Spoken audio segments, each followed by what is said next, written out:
Sa mga nag-aayos na ng budget para sa darating na undas, alamin na natin kung magkano na ang presyuhan ng mga bulaklak sa Dangwa Flower Market sa Maynila. May update si Love Añovel. Love? Good morning, Rhea! Natuloy-tuloy nga itong pagbabantay natin ng presyo dito sa mga bulaklak ng Dangwa dito sa Maynila dahil nga malapit na yung undas.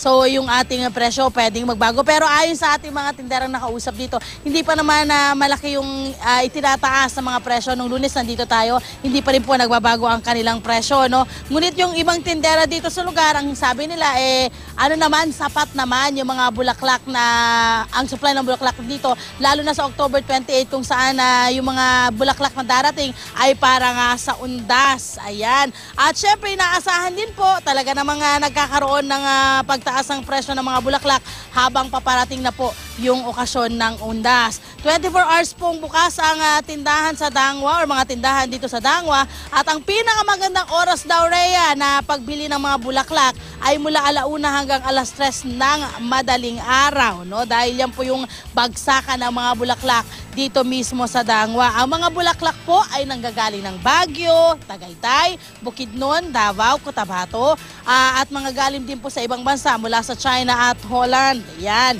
At ang mga native na bulaklak ang kadalasang nagkakaroon ng pagtaas ng presyo pag may mga okasyon. Yan. Ito na po yung ating mga presyo, mga kapuso. Labas-labas nyo na po ang inyong mga ballpen at papel or yung inyong mga cellphone, no, picture nyo na inyong mga monitor. No? Yung ating mga rosas, kung last week ay 70 pesos hanggang 120 pesos per dozen, ngayon po ay 120 hanggang 150. Ang Malaysian mums naman ay 100 to 130 per dozen last week, ngayon po ay 130 hanggang 150. Ang anthurium naman na 580 per bundle ay 600 ang XL size ngayon. Ang aster naman po ay 60 to 80 per kilo, ngayon po ay 150. Ang chrysanthemum naman po ay 130 per dozen, ngayon naman po ay 150. Ang orchids po kada tali, last week at ngayon ay pareho lang po ang presyo, 380 po ang kada tali.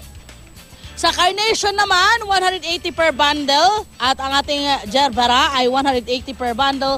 Ang paper roses po ay 680 pesos per bundle at ang assorted naman po ay 120 pesos per bundle. Ayan, yan po magkakaroon ng variation of prices po yan pagdating po ng isang linggo. Lalo na kung parating na po ang undas, mga kapuso. Alam niyo na po ang gagawin po ninyo.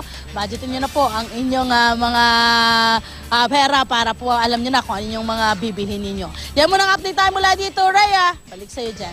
Maraming salamat, Love Añovel.